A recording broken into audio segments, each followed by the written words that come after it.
First question, Barry, right here. Hi. Your shooting percentage obviously was incredible first 3 weeks of the playoffs. Good now, not at that same level. Jimmy, with shooting percentage, is it luck? Is it who's defending you, or is there more than that you've noticed in terms of your footwork, which obviously you put a lot of emphasis in? Is there anything else you've noticed in terms of explaining it, your ankle, any factor? Nope, just some missed shots. It's part of the game. It'll get better, but missed shots, made shots, we just got to win because then nobody's paying attention to it, which we will do. I will be better because whenever I'm better, we are better as a whole. Tim on the left. Jimmy, Tim Reynolds, AP. I forgot to ask you yesterday, but there was a little bit of news in town with Lionel Messi coming to Inter Miami. As the football expert in the room and certainly on the team, what was your reaction when you heard that he was coming, and what do you think that means for soccer in this country? A lot of good. Obviously, he's one of the greatest players to play that beautiful game. And I'm so excited for the city of Miami to be able to have a player of that caliber here. I'm excited for the city of Miami in so many different ways. Obviously, us being in the finals and having the opportunity to do something special. Now that he's here, I think, all the football/soccer fans from all over the world are going to come here and get an opportunity to watch him compete. So I'm glad he's here. Fabio here. Fábio Malavasi, NBA Brazil. Well, we talk about soccer. Let's talk about coffee. We went to visit your trailer yesterday. How you grade your coffee? Is anybody else on the team drinking your coffee? I grade it 10 out of 10, and nobody on my team can afford it, so they don't want to go over there and pay for it. Vince in the middle. Let's raise your hand. There you go. Vince Goodwill, Yahoo Sports. Jimmy, Dwyane was at the game last night sitting next to Magic Johnson courtside. You two spent that year together in Chicago, and it was a tumultuous year, but you said he kind of turned you on to Heat culture. How important was that season you spending with him and maybe you growing as a player during that time? It was very important. And, yes, I did grow as a player, but I grew as like a person/leader because I just always remember the thing he told me more often than anything is everybody doesn't go about things the way that you go about it, but there is an organization out there that does, that being this one. And he just told me everything that the Heat are about was about winning, and he wasn't doing anything that he wasn't supposed to be doing. I'm just saying, he had been a legend here, still is, and he was just saying the reason he was who he was because the way that they went about things here, and he pointed me in this direction. Standing on the left side. Jimmy, hi, Valeria Rubino, V-Sport, Corriere Italy.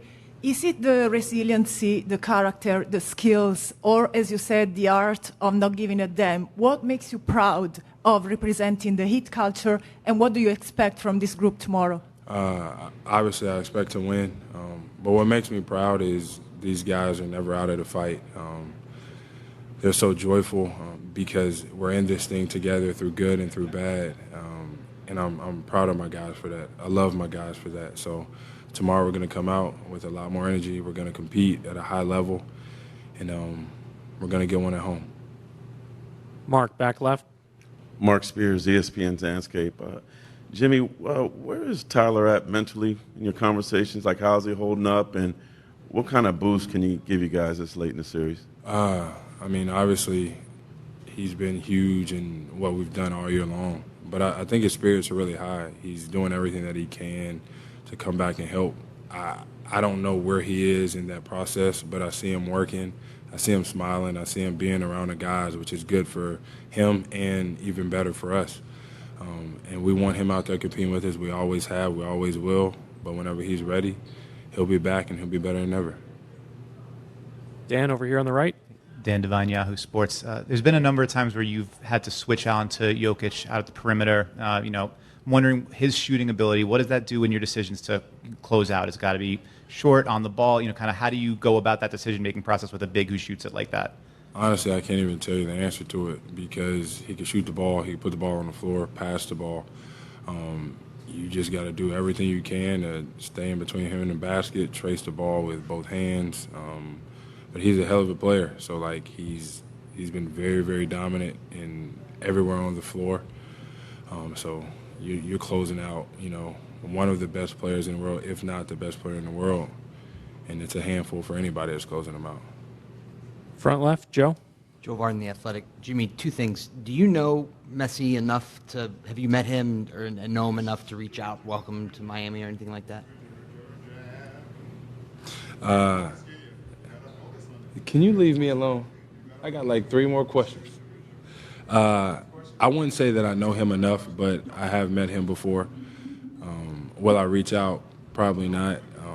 I know he's probably got a ton of stuff going on anyways. He's coming over here to do something special for this city. I won't reach out. Kyle, if you don't leave me alone. So I'm happy that he's here, though. I really am, and I know that we will link whenever he's here. Michael in the front. Michael Pina, The Ringer. Bam screens are such an important part of your offense. Just what makes him so effective, and how does he make your life easier? He gets me open a lot of the times. And then obviously you have to guard him whenever he's rolling, popping. And then when you get him the ball, he's getting the ball to everybody else and or finishing or getting to the free throw line. He's been excellent throughout this entire playoff run, throughout the entire series, and throughout the entire season. So we need him to continually set screens, get out of transition, and do everything that he's been doing to help us win. In the middle, third row. Hi, Jimmy. Christian Palotie from Sanoma Media, Finland.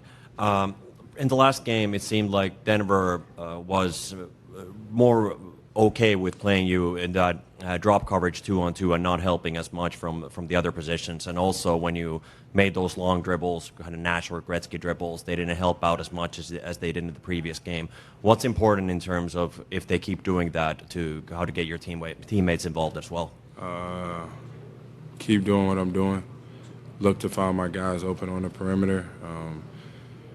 Maybe dribble on the perimeter for some handoffs. Honestly, I can't tell you. I don't know. I got to go back and watch it.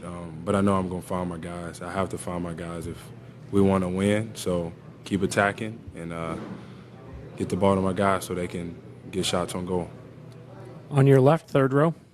Deniz Aksoy from Esport TV Turkey.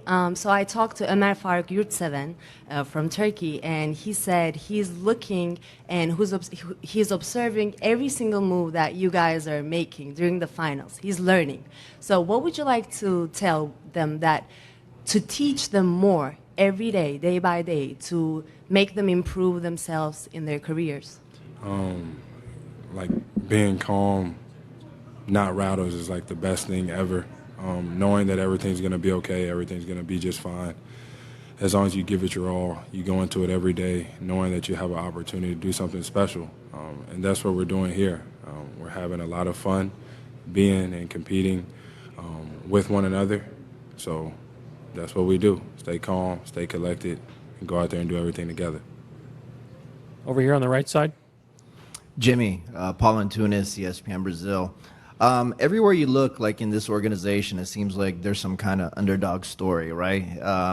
Even with Coach Spo, the way he came up, and even Pat Riley, the way he became coach of the Lakers, and obviously a lot of players, the way they got to the league and everything. What do you think that does for the chemistry of the team to have all these people together?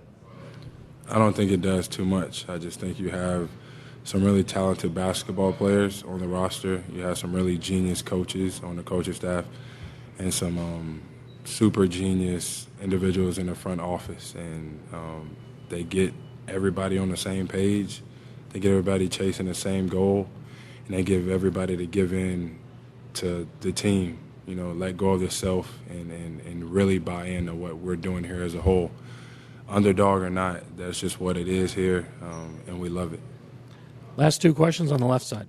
How do you evaluate your own performance, and if you have the opportunity to change something, what would you like to change? I wouldn't change anything, not one thing. I continue to be who I am. We will continue to be who we are as a group, as a team. We're going to go out here and we're going to compete together. We're going to win together, and we're going to be who we are. I wouldn't change a thing, though. Last question, standing on the left side. Hi, Jimmy. Pedro Ortiz on Fire Media, Puerto Rico. I saw you were eating Puerto Rican food the other day. How was that mofongo, and how was that experience? It was good.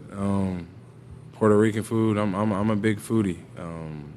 So any opportunity I get to go be around the city, enjoy food, enjoy really good company with people I don't get to see every day, I'm fortunate to do that. So I got a lot of love for all types of food, but for sure all the food around Miami. Thank you, Jimmy. Mm-hmm.